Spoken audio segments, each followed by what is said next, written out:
I start off with a low resolution sphere, and I work up to a point from memory to it starts to get a basic likeness of a gorilla.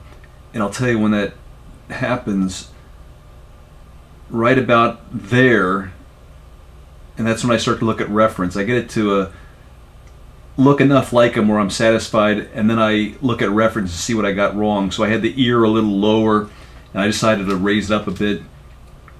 Then I decided to make the whole body, and there are a lot of similarities to humans, but one of the crazy things is the calves, and there's rhyme and reason to it based on human anatomy, but there's not the same flow you see in human calves.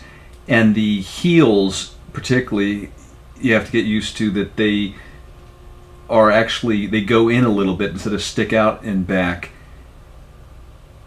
And of course, I'm just going by anatomy that other people have done, and I'm also going by gorilla anatomy from photographs. And a lot of times I see human anatomy charts and things like that people get backwards, or not backwards, but they definitely have, even at the highest levels of people doing this, I see flaws in the wrists and the arms and particularly the calves. I mean, it's very common to see people even on levels that do these fantastic anatomy sculptures for the public of lions and humans still can make, mistakes on their human versions of it, where I can't tell. I don't have enough of background on gorillas or lions or things like that to even know if the anatomy's off.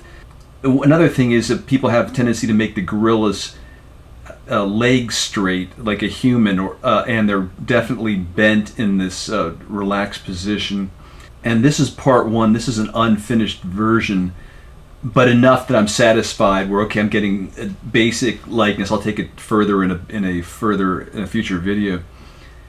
But the calves, that whole area is, in particular, they got to be shorter. There's not really a flow that I recognize initially to the legs. They look kind of awkward, strange, based on human anatomy. But then after I'm putting this together enough, looking at reference, I'm starting to see a little bit of athleticism or something in the calves or in the legs that don't look so awkward. But just basing this on humans, the legs can be kind of tricky at first. And they're not bodybuilders. They're not superheroes like a lot of people tend to do. And I'm trying to tone this down. I don't want to have it like the big lifting weights type of muscles. They primarily where the biggest is, and where humans aren't, is the trapezius, the neck muscles, and there's just a turnaround. And I'll get more to this in part 2. I'll have more of a complete model over at least 2 videos.